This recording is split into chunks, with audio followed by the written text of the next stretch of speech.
इस इक्वेशन को पकड़ना है, इसके इक्वल प्रूफ कर देना है। तो इस इक्वेशन को पकड़ने से पहले सबसे पहले ये चेक करना पड़ेगा कि ये एग्जैक्ट है कि नहीं है। अगर तो एग्जैक्ट है फिर तो इसका डायरेक्ट हमने 4 स्टेप सोल्यूशन प्रोसीजर वो लगा देना है। अगर तो एग्जैक्ट नहीं है फिर इसे पहले एग्जैक्ट बनाना पड़ेगा, उसके बाद इंटीग्रेटिंग फैक्टर लगा के उसके बाद जैसे एग्जैक्ट बन जाए उसमें फिर 4 स्टेप लगाना पड़ेगा। बस इतना सा काम है। तो सबसे पहले ये इक्वेशन चेक करें एग्जैक्ट है कि नहीं। कौन बताएगा जी ये एग्जैक्ट है कि नहीं? क्या तरीका होता है चेक करने का?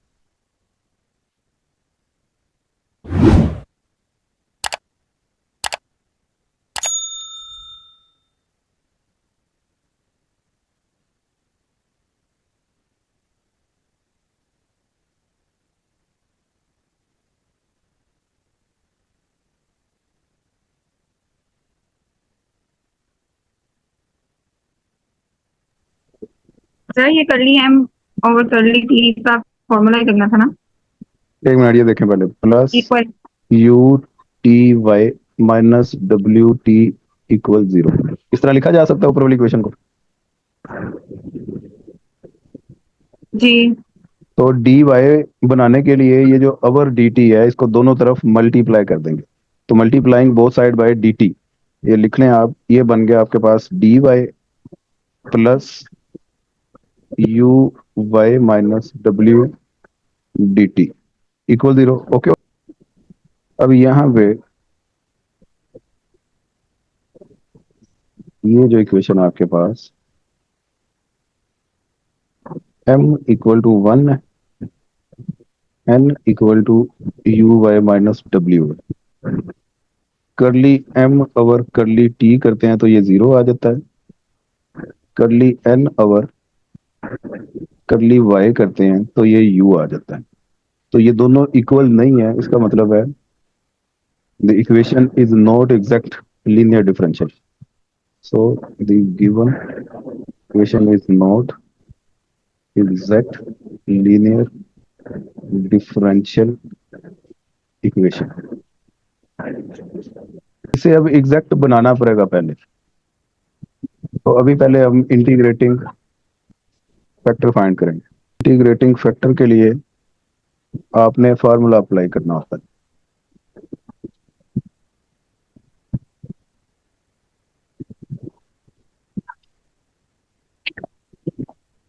वो इसमें फार्मूला इस ये वाली वैल्यू पहले लिखेंगे क्योंकि यू वैल्यू 0 से ग्रेटर लग रही है हमें। तो फार्मूला हम 1/m कर लिया n ओवर कर ली y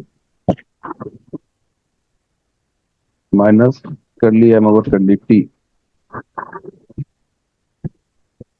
ये वाला लगाएंगे। इनकी वैल्यू पुट की तो 1/1 कर लिया n ओवर कर ली y, ये u माइनस ये बनता है। समझ गए बात? अब ये सबको मैं मिटा के u लिख सकता हूँ ना, u ही बचा ये। जी। ठीक है। अब इफ एफ वाई इक्वल है u, then u dt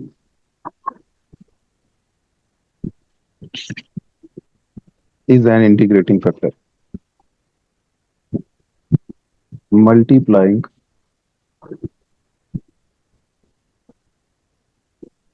non-exact differential equation by e की पावर u dt। तो जब उसको मल्टीप्लाई किया तो ये बन गया e u dt dy plus e u dt u y minus w into D T equal 0। देखें जरा ठीक लिखिए मैंने। इस इक्वेशन को हमने मल्टीप्लाई किया e की पावर इंटीग्रेशन u dt से। अच्छा ठीक, सही है। तो अब यहाँ पे m किसके इक्वल है? e की पावर u dt के। और n किसके इक्वल है? e की power U D T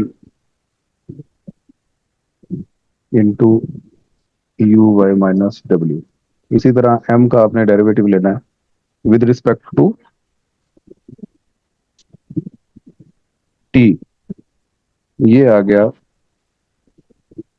you D T into you. इसी तरह आपने एन का डेरिवेटिव लेना है with respect to Y.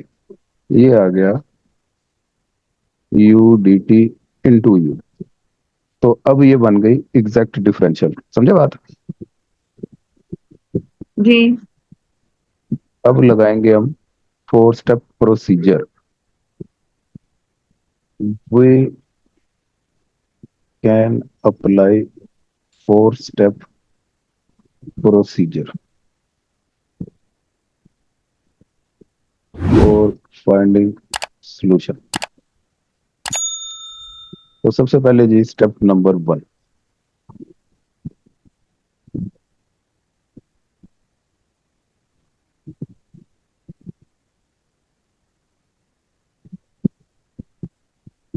Step 1, F Y T M D Y plus psi T. इसमें वैल्यूज पुट की। F Y T equal E की power U D T D Y plus psi T. और F Y T equal, ये बाहर integration भी थी, ये E की power integration U D T into integration of D Y plus psi T. और finally ये हमारे पास आ गया F Y T equal E U D T into Y plus psi T. ये स्टेप बताएं, क्लियर है। जी सर। स्टेप 2।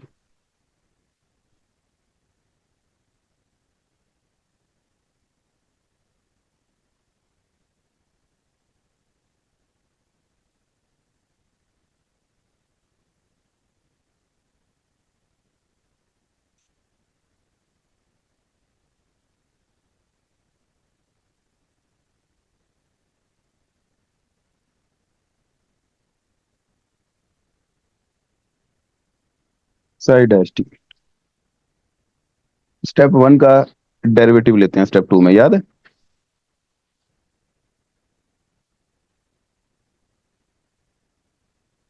जी सर।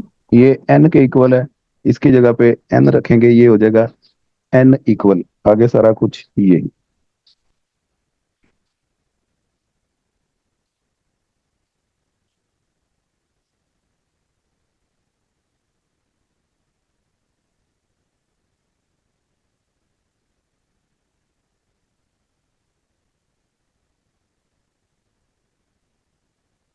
एन किसके इक्वल हमने लेट किया हुआ है, ये देखें यहाँ पे आपको मिलेगा ये।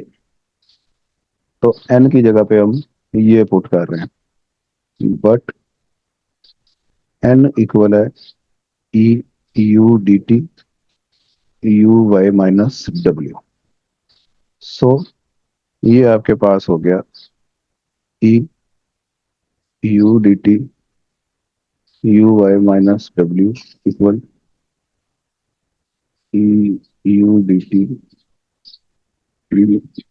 You Y plus psi dash T. ये स्टेप समझ लग गया जी। जी सर। ठीक है, साई डैश टी आप इधर ही रखें, बकाया सारी टर्म ले जाएं दूसरी तरफ।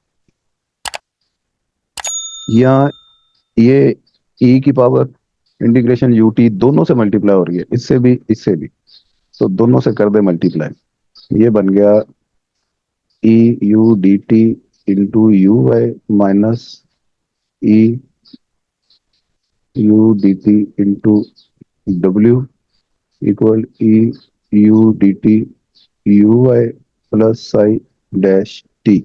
यहाँ पे E U D T U Y इसके साथ कैंसिल हो गया। समझे बात?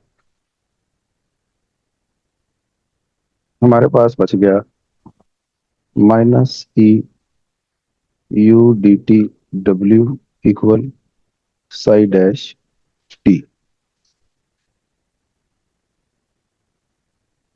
ओके जी। जी। यहाँ तक लिख लें जल्दी से।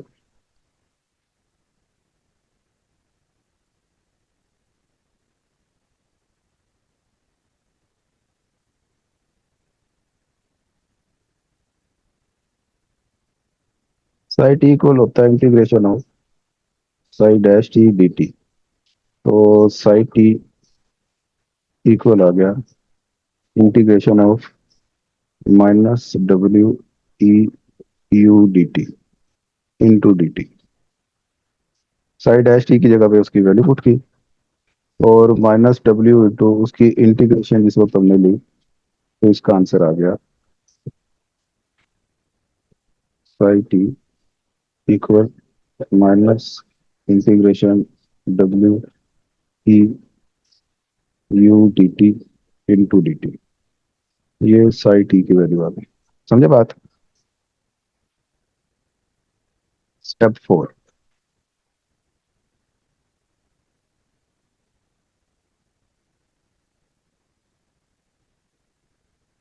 by combining step 1 and 3।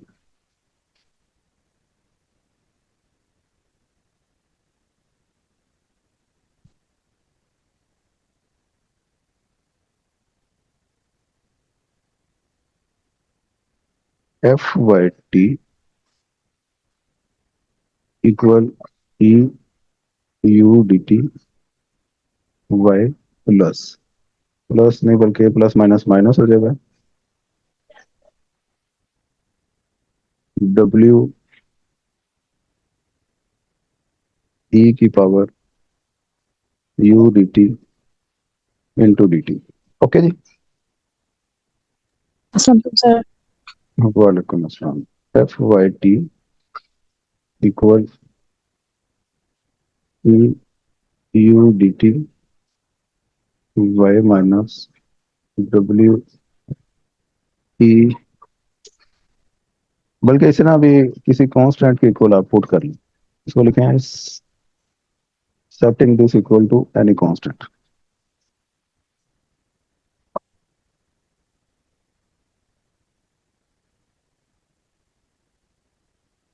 तो जब किसी भी कांस्टेंट के इक्वल हमने पुट किया उसे ए कह दें आप।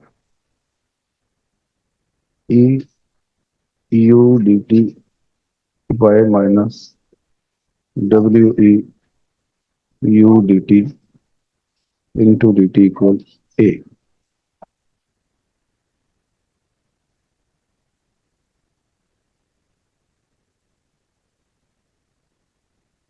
इसको इस तरह भी लिखा जा सकता है E U D T into Y equal A plus W E U D T into D T. देखिए जरा मैंने स्टेप में क्या किया, समझ लगती है? जी सर। ठीक है। जी सर। ये हमने y जनरल सोल्यूशन निकालना है, वो सिर्फ y होता है। y के साथ ये वैल्यू मल्टीप्लाई हो रही है तो उधर आके डिवाइड तो y इक्वल टू, हाँ, a के साथ भी ये डिवाइड होगा e की power u D T plus w के साथ भी ये वैल्यू डिवाइड होगी w e u D T power. Okay जी। It can be written as a e की पावर ऊपर जाके माइनस में चली गई, कंबाइन डिवाइड कर लेते हैं a plus W E U D T power E U D T. तो अब ठीक है, y इक्वल, ये e की पावर ऊपर जाके माइनस में हो गई, into a plus W E integration u dt dt। लो भाई, ये y आपका निकला है, ये जनरल सोल्यूशन है, और ये प्रूफ भी आपका हो गया। ऊपर देखें जरा, यही प्रूफ तो करना था। तो ये y के साथ ये फुट का छोटा सा t लगा लें, ये y t ही होता है असल में।